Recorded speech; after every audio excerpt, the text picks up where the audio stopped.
غير أنه يجب أن نعرف جميعا أن هناك في المقابل جهات تحسد المغرب على مساره السياسي والتنموي وعلى أمنه واستقراره وعلى رصيده التاريخي والحضاري وعلى اعتزاز المغاربة بوطنهم. وأستحضر هنا قول جدي رسول الله صلى الله عليه وسلم: اللهم كثر حسادنا، لأن كثرة الحساد تعني كثرة المنجزات والخيرات، أما من لا يملك شيئا فليس له ما يحسد عليه.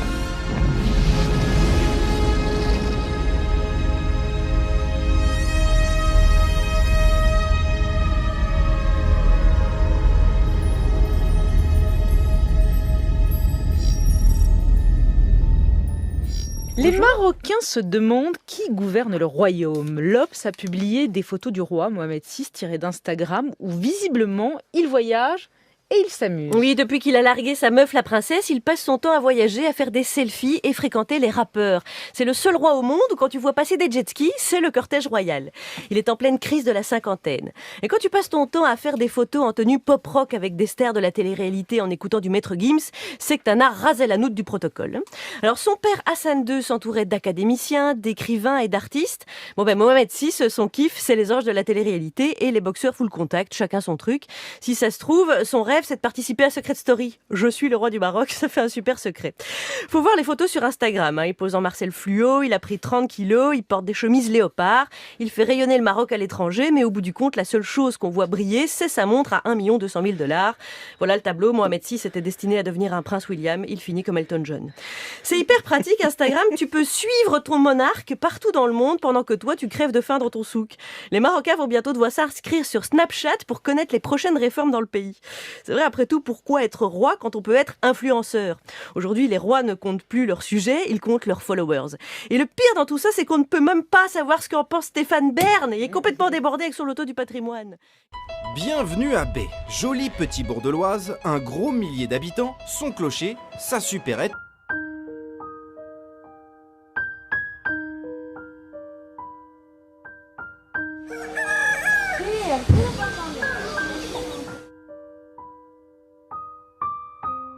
Parce qu'ici à Bay, il y a un château qu'on n'a pas le droit de filmer, d'un homme que personne ou presque n'a vu ici, Mohamed VI, le roi du Maroc. Pour trouver une image du monarque dans l'Oise, il faut même remonter à 1976, avec son père Hassan II, qui vient à l'époque d'acheter le château. Majesté, c'est mon fils, le prince héritier. Majesté, la télévision régionale, vous venez dans un pays à Picardie qui n'est pas très ensoleillé. Pourquoi ? Qu'est-ce que vous lui trouvez comme charme ?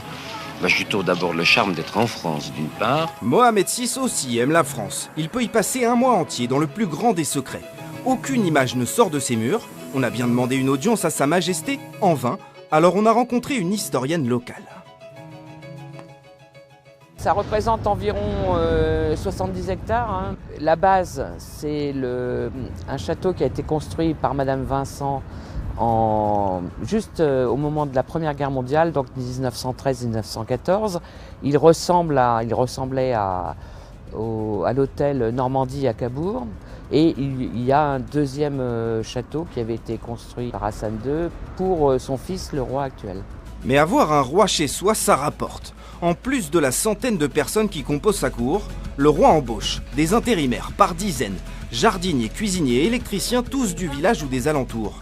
Les migrants que l'on voit sur les vidéos et que l'on voit effectivement arriver les dernières heures par Ceuta sont essentiellement des migrants qui viennent du Maroc et qui ont eu l'information de ce point de passage. Alors, ce sont des personnes, on ne peut pas effectivement donner de manière homogène leur parcours, mais on a pu lire qu'il y avait des femmes qui sont au chômage, qui sont dans la détresse. Le plongeur et le nourrisson, l'image que retiennent les réseaux sociaux, le reflet d'une réalité loin d'être virtuelle, où dans l'instant qui précède, ce sauveteur de la garde civile espagnole a vu une femme se jeter à l'eau avec, comme il le dit, quelque chose sur le dos. Je ne sais même pas si c'est une fille ou un garçon. Tout ce que je sais, c'est que quand je l'ai prise dans le dos de sa mère, elle était toute trempée, d'une couleur très pâle. Elle devait être très petite parce qu'elle était incapable de tenir son cou. Honnêtement, je ne savais pas si elle était vivante ou morte. L'enfant âgé de 2 mois serait en bonne santé. Bien loin de vouloir attirer tous les regards sur son action, Juan Francisco Valle se remémore surtout cette journée où lui et ses collègues ont été dépassés par le phénomène. Plus de 8000 migrants arrivés par la mer en quelques heures. C'était très chaotique. Il y avait des gens qui essayaient d'atteindre notre rivage par tous les moyens possibles. Mes compagnons et moi essayons d'aider toutes les personnes qui avaient vraiment besoin de notre aide.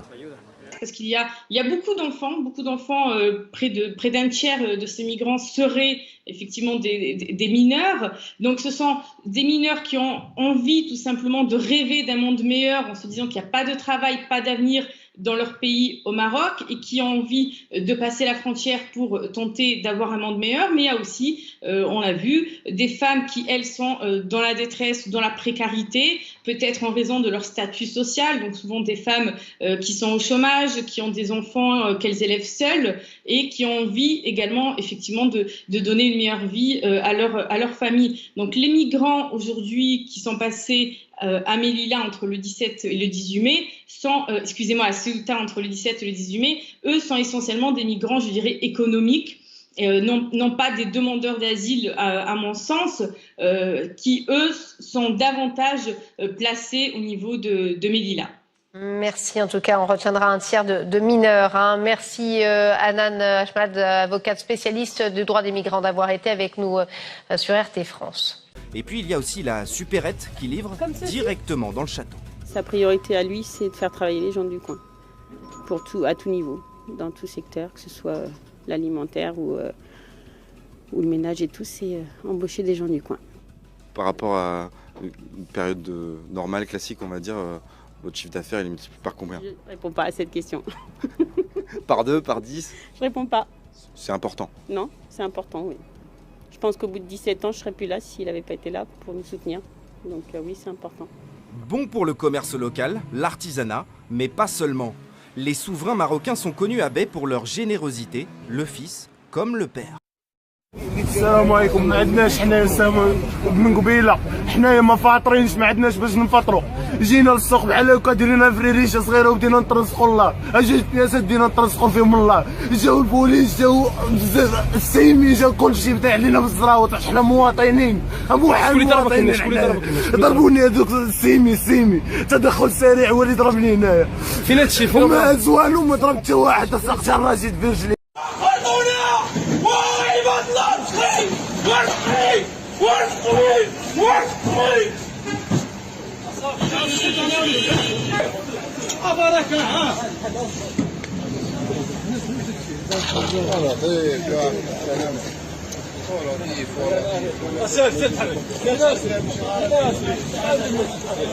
يلا يا اخوان يلا واش كاين اسري واش كاين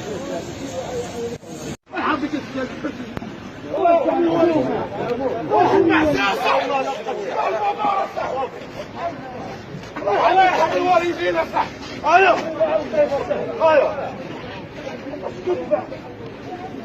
والله يعطيكم واش كتدفعوا على الشباب. ارزق اولادي والله لا تدفع عليكم. خلي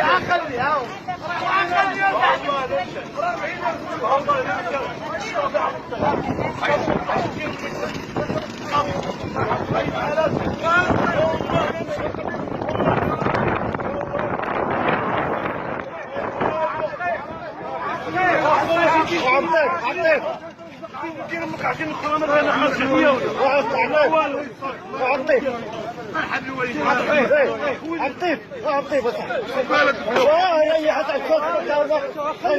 مينا زياد حي زياد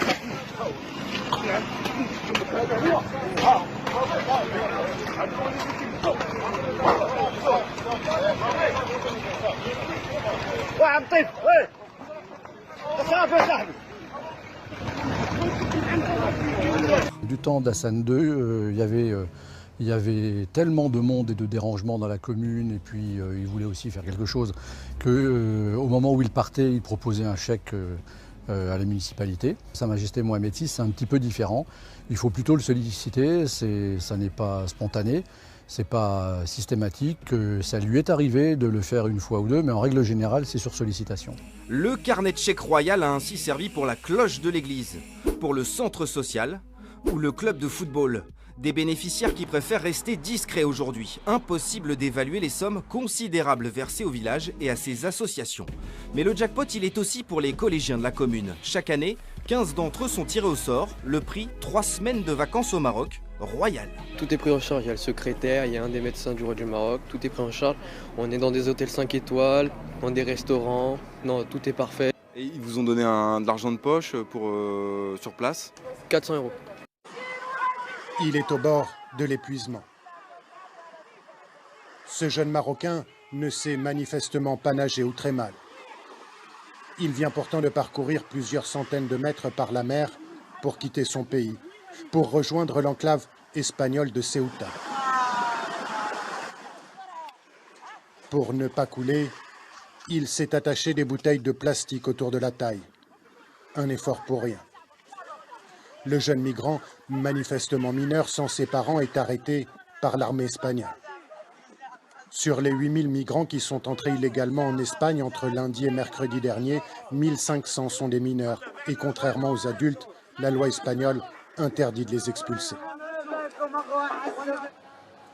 Dans l'urgence, 2 centres fermés pour mineurs ont été mis en place à Ceuta. Face à cet afflux sans précédent, l'Espagne négocie avec le Maroc un moyen de les renvoyer chez eux. Mais en attendant, ils doivent rester ici. Interdiction de sortir. Redouane et Iman ont réussi à s'échapper de leur centre la nuit dernière. On était dans le centre, mais ça ne nous plaisait pas. Alors on s'est échappé la nuit. Ils disent avoir respectivement 13 et 14 ans. Ils sont partis seuls de chez eux en se glissant dans le flot des migrants avec une obsession, rejoindre l'Europe. C'est pour changer de vie. C'est toujours mieux qu'au Maroc. Tu entends ça? C'est pour l'argent. Et Redouane de nous montrer les quelques pièces qu'il a reçues en faisant la manche à Ceuta. Ils auront toujours plus d'argent en mendiant en Espagne qu'en rentrant chez eux au Maroc, nous disent-ils. Et tant pis s'ils sont loin de leurs parents. On s'est échappé de chez nous pour venir à Ceuta. C'est une fois arrivé ici que j'ai appelé mon père au téléphone. Il ne savait pas, mais il m'a dit « Après tout, si c'est pour avoir une vie meilleure, vas-y ». Ayman et Redouane commencent leur vie d'errance dans les rues de Ceuta. Comme eux, ils sont des dizaines de mineurs à espérer quitter cette enclave espagnole, rejoindre le continent européen en se glissant clandestinement dans un ferry ou dans un camion de transport de marchandises direction la péninsule ibérique. Une mission quasiment impossible. Redouane et Iman ont réussi à s'échapper de leur centre la nuit dernière. On était dans le centre, mais ça ne nous plaisait pas. Alors on s'est échappé la nuit. Ils disent avoir respectivement 13 et 14 ans. Ils sont partis seuls de chez eux en se glissant dans le flot des migrants avec une obsession, rejoindre l'Europe. C'est pour changer de vie. C'est toujours mieux qu'au Maroc. C'est pour changer de vie. C'est toujours mieux qu'au Maroc. C'est pour changer de vie. C'est toujours mieux qu'au Maroc. Tu entends ça? C'est pour l'argent. Et Redouane de nous montrer les quelques pièces qu'il a reçues en faisant la manche à Ceuta. Ils auront toujours plus d'argent en mendiant en Espagne qu'en rentrant chez eux au Maroc, nous disent-ils. Ils auront toujours plus d'argent en mendiant en Espagne qu'en rentrant chez eux au Maroc, nous disent-ils. Et tant pis s'ils sont loin de leurs parents. On s'est échappé de chez nous pour venir à Ceuta. C'est une fois arrivé ici que j'ai appelé mon père au téléphone. Il ne savait pas, mais il m'a dit « Après tout, si c'est pour avoir une vie meilleure, vas-y ». Ayman et Redouane commencent leur vie d'errance dans les rues de Ceuta. Comme eux, ils sont des dizaines de mineurs à espérer quitter cette enclave espagnole, rejoindre le continent européen en se glissant clandestinement dans un ferry ou dans un camion de transport de marchandises direction la péninsule ibérique. Une mission quasiment impossible. Les cadeaux du roi, le prix de sa tranquillité et de sa sécurité. Le roi a aussi financé les caméras du village. Et on ne va pas vous mentir, ce n'est pas si simple de filmer à baie. En 2 jours de tournage, pas moins de 7 contrôles entre les gardes, la police ou la gendarmerie. Officiellement pourtant, c'est un séjour privé. وكيف يحكمونك وعندهم التوراة فيها حكم الله ثم يتولون من بعد ذلك وما أولئك بالمؤمنين إنا إنا أنزلنا التوراة فيها هدى ونور يحكم بها النبيون الذين أسلموا للذين هادوا والربانيون والأحبار بما استحفظوا من كتاب الله وكانوا عليه شهداء فلا تخشوا الناس واخشون ولا تشتروا بآياتي ثمنا قليلا ومن لم يحكم بما أنزل الله فأولئك هم الكافرون وكتبنا عليهم فيها أن النفس بالنفس والعين بالعين والأنف بالأنف والأذن بالأذن والسن بالسن والجروح قصاص فمن تصدق به فهو كفارة له ومن لم يحكم بما أنزل الله فأولئك هم الظالمون